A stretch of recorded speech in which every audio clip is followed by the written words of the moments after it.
Hey everyone, we are back with another Jojo review. So we continue on part 3. Bruno versus Secco. Sticky Fingers versus Oasis. You can stick your fingers in my Oasis. And just like that, this video is demonetized. So the majority of this episode is kind of like a chase scene. It's all about Bruno going through all these zippers underground and Secco just chasing him underground by swimming through. We finally get to hear the second call, or the second message that Chocolata left Secco before he died. It's funny, that message actually takes place after he got the wound through his head. So I guess the idea is that he was making this call while he was faking being dead. He's like on the ground, his tongue out, softly whispering into the phone.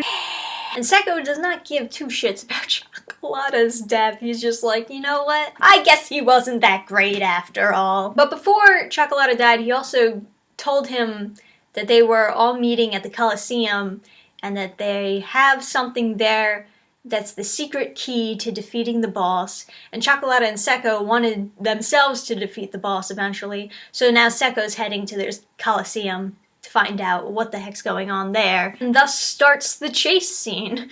Bruno running from Secco, Secco chasing him through the ground. Now, interestingly enough, Secco can kind of tell where Bruno is in the ground based on the vibrations. So at some point, Bruno stops moving and tries to trick Secco into thinking maybe he's gone, maybe he lost track of him somehow, maybe he's in the surface. Either way, can't track him.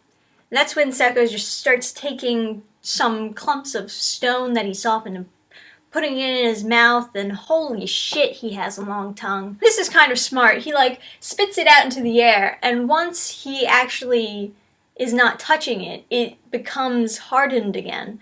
So it's going through the ground, which he's softened, as these hard spikes, and it just destroys Bruno from underneath the ground. And then we smash cut to finally seeing Polnareff after all this time, and he has the arrow. And somehow we're getting this impression that this arrow, he knows something about the arrows that can defeat the boss, some kind of missing information. I kind of felt like in the last part we had some missing information about the arrows because, like I said, the whole thing about the arrows now just having this alien virus in it that gives people superpowers is kind of throwing me off.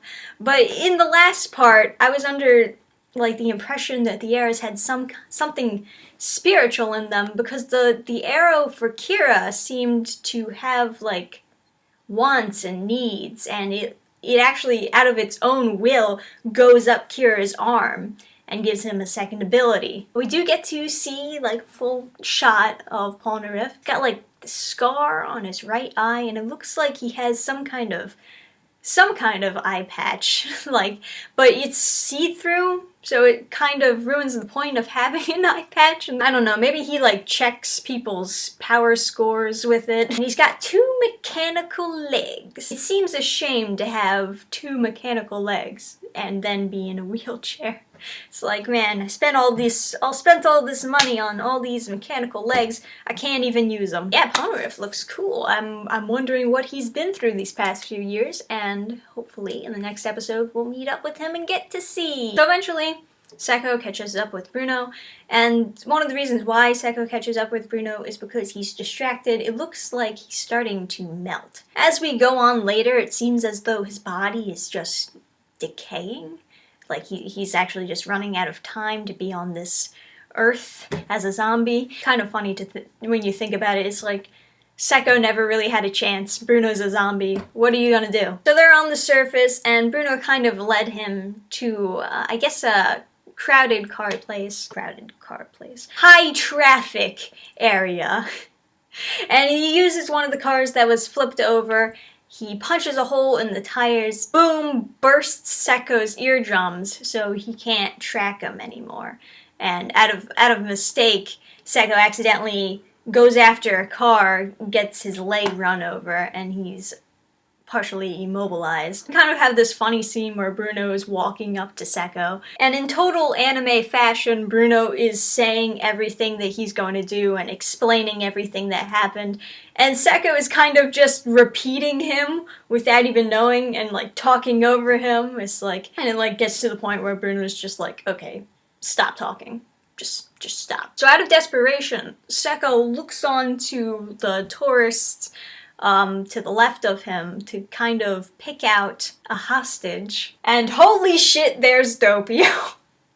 So apparently Doppio traced Sekko's phone. So he's at the Coliseum and he's blending in with the tourists very well, I might add. He's good at being incognito. And unknowingly, Sekko takes Doppio hostage. Now that is some funny shit right there. It's like a child unknowingly hugging a grenade. It's funny too because Sekko is kind of being rough with them. He like knocks his hat off and you just see this look in his eyes like, you gotta be fucking kidding me right now. So Bruno, I'm assuming, recognizes Doppio. They already know what his face should look like. Doppio doesn't know that Bruno recognizes him. It's probably best to keep it that way. We're given this shot where Sticky Fingers goes straight through Doppio into Sekko. We're led to believe maybe like he's going to kill them both in one blow, but obviously Bruno should not be attacking Doppio. Not before they get all the information of how to beat Doppio, otherwise just kind of asking to be destroyed. So Sekko gets like his hand zippered to his chest and it's kind of funny, he just walks into the garbage truck by mistake.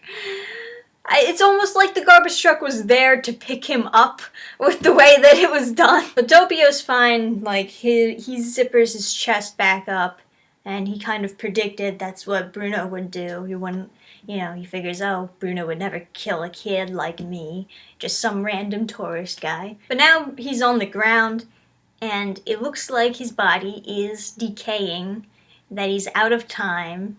He's going to go back to just being a normal dead person rather than a moving one. And Doppio looks kind of like in a position where he's going to strike and kill Bruno. But I am wondering, is Doppio really going to kill Bruno, or is he going to wait it out to figure out who's at the Coliseum? What's there that could be the secret? But I am just not so super certain that Doppio is actually going to take the strike and just kill off Bruno. It seems smarter to kind of keep an eye on Bruno and see who he's meeting with in the Coliseum. If you just kill off the people who are going to meet with that guy, you're never actually going to find that guy. Doppio right now thinks that he's safe because he doesn't actually know that any of them have his face. So I'm skeptical that he's actually going to take the strike. But then again, even if he doesn't, Bruno might just die there on the ground because it looks like his body is decaying. Even if Bruno is off in the next episode, regardless of how it's done, we still got other people who are going to meet up at the Coliseum. So we're not really losing anything.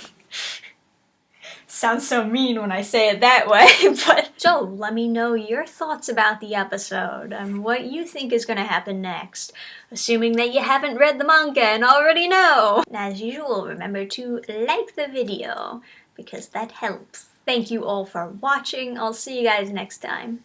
Bye! Program restart.